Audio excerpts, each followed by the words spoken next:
అందరికీ నమస్కారం. నా పేరు డాక్టర్ లీలా కృష్ణ. నేను దర్శి కృషి విజ్ఞాన కేంద్రం నందు పశువైద్య విభాగం నందు శాస్త్రవేత్తగా పనిచేస్తున్నాను. ఈరోజు మనం పాడి పశువులలో పొదుగువాపు వ్యాధిని నిర్ధారించడం ఎలా తక్కువ ఖర్చుతో అనే విషయాన్ని తెలుసుకోబోతున్నాము. ఈ పొదుగువాపు వ్యాధి అనేది పాడి పశువుల్లో చాలా తీవ్రమైన నష్టాన్ని కలుగజేస్తుంది, పాల దిగుబడిని తగ్గించి. కావున ఈ వ్యాధిని మనం సకాలంలో కనుగొని సత్వరమైన చికిత్సలు అందించినట్లయితే మనం పాడి పరిశ్రమలో వచ్చే నష్టాన్ని కొంతమేర తగ్గించవచ్చును. ఈ వ్యాధి లక్షణాలు బహిర్గతం కాని పొదుగువాపు వ్యాధిని మనం సర్ఫ్ ఫీల్డ్ మాస్టైటిస్ టెస్ట్ అనే పరీక్ష ద్వారా కనుక్కోవచ్చు.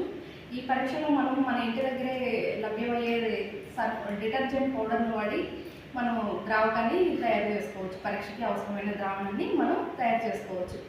దీన్ని తయారు చేయడానికి మనం మామూలుగా అయితే ఒక 1/2 లీటర్ నీళ్ళలో 5 నుంచి 6 స్పూన్ల ఈ సర్ఫ్ పౌడర్ని కలిపి కరిగించి ఈ ద్రావణాన్ని మనం నిల్వ చేసుకొని 3 నెలల పాటు వాడుకోవచ్చు. ఇప్పుడు మనకి అంత అవసరం లేదు కాబట్టి నేను మీకు తయారు చేసి చూపించడం కోసం మాత్రమే చేస్తున్నాను. 1 స్పూన్ సర్ఫ్ తీసుకుంటున్నాను.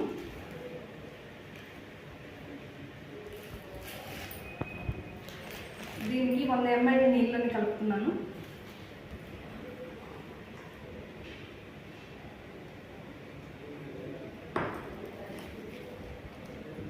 దీన్ని పూర్తిగా కరిగించిన తర్వాత మనం ఈ ద్రావణాన్ని వినియోగించి పొదుగువాపు వ్యాధిని నిర్ధారించవచ్చు.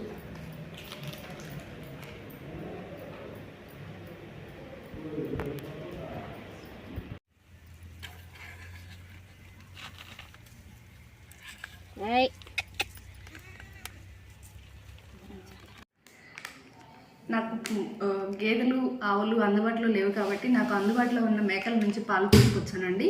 పాలు 2 పొదుగుల నుంచి తీసిన పాలను వేరు వేరు గ్లాసుల్లో తీసుకొని నేను మార్క్ చేసి పెట్టుకున్నాను. కుడివైపున పొదుగు నుంచి తీసిన పాలు, ఎడమవైపున పొదుగు నుంచి తీసిన పాలు అని. ఒక్కొక్క గ్లాసులో 5 ml పాలు తీసుకున్నాను.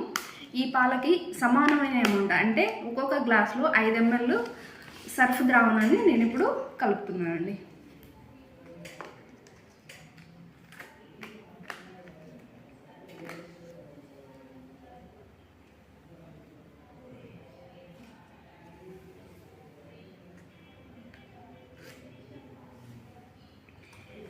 ఈ సర్ఫ్ ద్రావణాన్ని కలిపిన తర్వాత మనం రెండింటిని మిక్స్ చేసినట్లయితే, ఒకవేళ పొదుగువాపు వ్యాధి ఉన్నట్లయితే 15 సెకండ్ల లోపు ఇందులో గడ్డలు ఫామ్ అవ్వడం అనేది జరుగుతుంది. కానీ ఇక్కడ పొదుగువాపు వ్యాధి ఏమీ లేదండి, పాలు క్లియర్గా ఉన్నాయి.